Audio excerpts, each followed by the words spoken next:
خير ويسكر ري لما دولة تشارو الصوماليين ولا بدو الحويري ساكن يعني تطلع الكل يا قرن مايو شارمني مول قولات بدي تاسك خلص كويس ولا يشيء ما أنت موضوعنا وحكوا سابسين هي صوماليا أي كسابسين تاي موضوعنا خلاف كوده هي صوماليا الصوماليلان دولة قبلات كصوماليلان دولة فدرال كصوماليا أيان كهلينا مانتا مدحوينها مدحوينها عبد الله فرماجو oo gaaray Ethiopia Abiy Ahmed la kulmay iyo madaxweynaha Somaliland maamul goboleedka Somaliland madaxweynaheeda mudane Muuse Biixi oo ku wada kulmay madaxweynihii federaalka ah Soomaaliya mudane Abdullahi Farmaajo Addis Ababa وما شاء الله تعالى laba qofood walaalo oo kulmay weeyaan laba qof oo islaam oo kulmay weeyaan laba qof oo walaalo oo Soomaalinimo iyo islaamnimada wadaagtay kulmay weeyaan waxaa la qorsheynayaa madaxweynaha Abdullahi Farmaajo inuu gaaro magaaladiisa Hargeysa oo maaragtay Hargeysa u soo booqdo mudane Biixina uu ku soo dhaweeyo falanqeyn la falanqeeyay ama maaragtay dadweynaha ku nool magaalada Hargeysa oo laga wareystay sideed u aragtaan madaxweynaha Soomaaliya oo imaanayo 30 sano kadib madaxweynaha Soomaaliya oo imaaday oo soo booqanayo magaaladiina caasimadda labaad ee Jamhuuriyadda Soomaaliya Hargeysa caasimadeeda labaad oo imaanaya sideed u aragtaan dadkii baa laba u kala baxay qaar way soo dhaweeyeen oo waxay dhaheen waan soo dhaweynaynaa soo booqashada uu soo booqanayo madaxweynahanada qiimaha iyo qaayaha badan iyo waqti dheer oo isku kan dambeysay aad baan u soo dhaweynaynaa dadna waxay leeyihiin anagu ma soo dhaweynayno calanka Soomaaliya ma soo dhaweynayno xasuuqi baan in loo geystay darteed baan ku soo dhaweynaynin xasuuq bay sheeganayaan xasuuqa Soomaaliya oo dhan baa loo wada geystay kaligood ma ahayn waagaas waa laga wada midaysnaa in Soomaaliya oo dhan is xasuuqay oo la is dhibaateeyay waa laga wada midaysnaa kaligood ma ahayn haba saahatee laakiin se waxay leeyihiin anaga xasuuqina loo geystay dartiis calan Soomaaliya oo imaan karo ama laga taagi karo ama madaxweyne imaan karo ma jiraan bay leeyihiin laakiin waxa la yaab leh oo ajaa'ib loo tacajabay oo dhakoraha martay ama kaag dhaforaha la qabsaday inay dhahan Soomaaliya calankeeda anaga noo soo dhawaan maayo walaalahoodkii maartay ayaga waxba geysanin Farmaajo wax ma geysanin dawlad hore federaalka Soomaaliya mar hore wax geysatay laakiin se inay dhahan Soomaaliya anaga noo soo dhawaan mayso calankeeda oo ay dhahan Ethiopia haduu soo raacay calanka Ethiopia uu imaanayo laga surayo Hargeysa waan soo dhaweynaa bay kuleeyihiin maangaabnimadaadu bal fiir adiga waxa waay dadkii baan isku mid ahayn dadkii qaarna waxay leeyihiin anagu waa faraxsanahay maanta inuu Farmaajo iyo calankiisa Soomaaliya calankanada buluuga walaalahana Soomaaliya ay imaadaan waa ku faraxsanahay qaarna waxay ku leeyihiin anagu ma ogolin waana ka dhiidhinaynaa waana ka dhibaato waana ka dhiidhinaynaa mudaharaad baan ka ridaynaa in calan Soomaaliya laga taago Hargeysa oo calankii Ethiopia iyo Abiy Ahmed ayuu jecel yahay uu soo dhaweynaya bal ila dhageysta meesha dadka shacabka ay u kala baxeen ساقو هذا التعليمات تماشي هذا بس ممكن دوان كلمة مدحوينها الصومالي لأن مصدق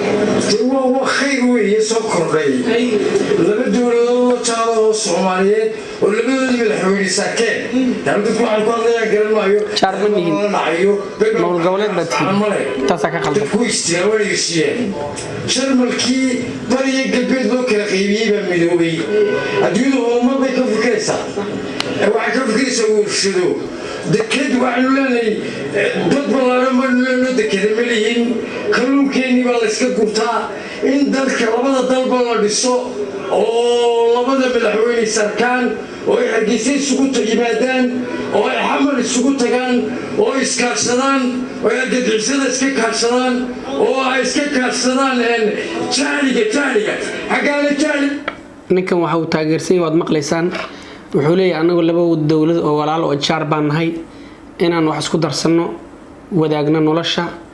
xamar ay taga Muuse Biixi Farmaajo oo imaad Hargeyso midaa soo dhanba isaga waa taageersan yahay laakiin se wuxuu ka diidan yahay uu leeyahay aniga laba dawlad oo jaar aan nahay laba dawlad oo jaar ma nahine dawlad Soomaaliya bay kamid tahay waa maamul goboleed kamid ah Somaliland Soomaaliya wali looma aqoonsan wax dawlad la dhaho beesha caalamkana oo ma aqoonsano dawlad wax la yiraahdo marka asaga taas ka maqan weli dawlad maada gaarin haddaad gaarto laba dawladood jaarana waa lagu ogolaan lahaa laakiin still waxaa tahay anda Soomaaliya baa tahay hoos bad Soomaaliya hoos joogtaa weli ku soco bayal halkii la jahlibayay oo dadka wax la baro oo ay istictaafaan oo laba nin oo Soomaaliyeed isbarbariyaan ay noqdaan anigu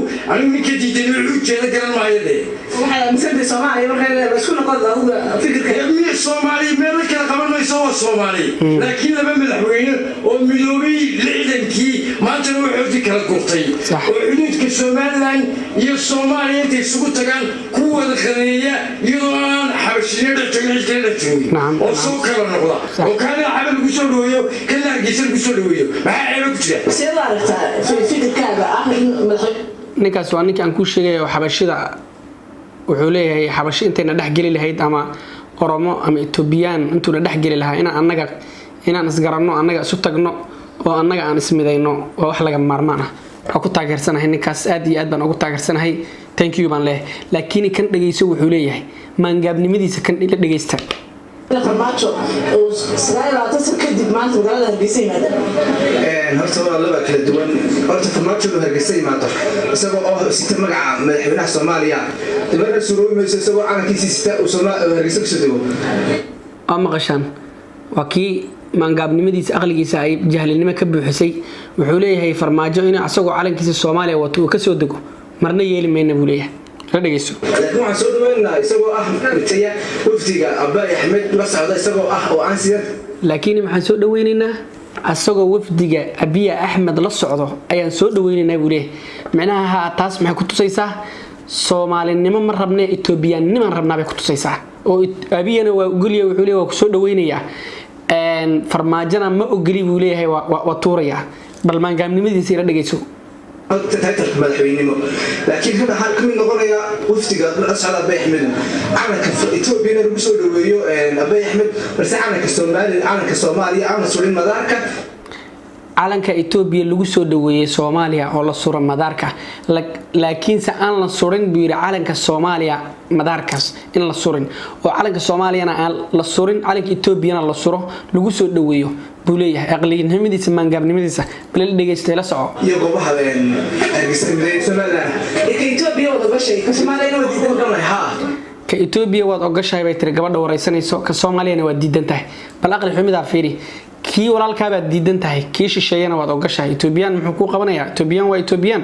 Ethiopian Soomaali Ethiopia waxa waaye cadaawad weyn baa noo dhaxayso marka adiga inaad Ethiopian u ogolaado kan Soomaaliyana u diido ku soco waayo Ethiopia Soomaaliya waxaan wad inta la ka goonay wuu xaasiday haduu isagu inta inoo ogolaado halka walaga taakariya maanta haduu maana ku xasday beesha caalamkii baan ku ogolayn anigu waa ku ogolahay walaalnimadooda inaan wada qaybsano لكن باشا عالم كان دستور باجر ماشان iyo qaanuun shariic baa jirto beesha caalamkana ku ogolayn adiga inaad go'do anigu kuma diidani walaalkay baa tahay laakiin in kasto maadaama aan soo baahanahay oo aan kala maarmi karin adigana dad go'da ee dan kugu jirin maxaa dad go'da maxaad helaysaa bal maxaad helaysaa waxaad helaysaa sheeg no way waxaad helaysaa dad go'do laakiin beesha caalamka ku diiday aqli xumidiisa beesha caalamka ku diidan aniga ma way xasidayaan buu yiri inaan go'o بلا دغيست لا سومالنا ودل جرا وان قيبسنahay waana ogolahay inay goodo halkaas laga taagay war la soo dhaweeyay isagoo shaqsiya isagoo kaliya ma karayo sababtoo ah farmaajo soo wakiishaday oo soo bariyay inuu imaado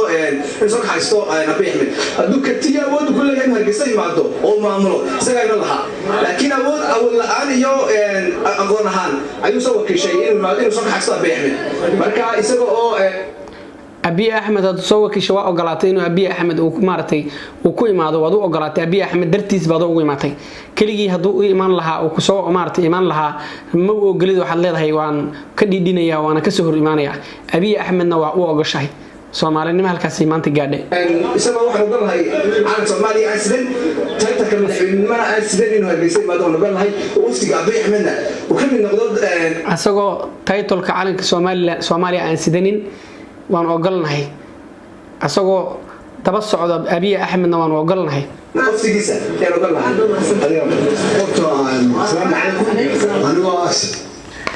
marka sideed u aragtaa walaalkayga sideed u aragtaa bal commentiga ka soo dhiibo qaabkeed u aragtaa inay Abiy Ahmed aad uu ku imaado adigoo aan maaragtay walaalkaaga Soomaaliya Abiy Ahmed aad dhahdo waan ku taageeray calanka Soomaaliya waan ku taageeray calanka Soomaaliya ma taageerin inaad dhahdo sideed u aragtaa inaad Itoobiyaanimo ku taageerto iyo Soomaali naceeb inaad qaadato Soomaalina aad diido dadka laba u kala bixin dad baa qiimo badan oo arkiis waxay ka hadleen waxay dhawaan soo dhaweynayna anaga Soomaaliya maanta oo maartay dad walaalaan nahay dad meel wax ku wada cunay baan nahay ceeshii milix baan nahay oo soo dhaweynayna qaar baa sidan oo kala amaan gaabnimo Itoobiyaanimo taageersan oo kale Soomaaliya aniga ma aaminsani wax Soomaaliya la dhahana ma jiraan marka sideed u aragtaa daawade commentigaada waa noo muhiim ka soo dhiibay ra'yigaada arintaas waa arin aad u qiimo badan falanqeynteena maanta halkaas ay noogu ekaanaysaa assalaamu calaykum waraxmatullaahi wabarakaatuh waa walaalkii Shaakir fadlan sii faafi share garee barnaamijkan oo mahadsantahay aad iyo aad baad u mahadsantahay salaamu alaykum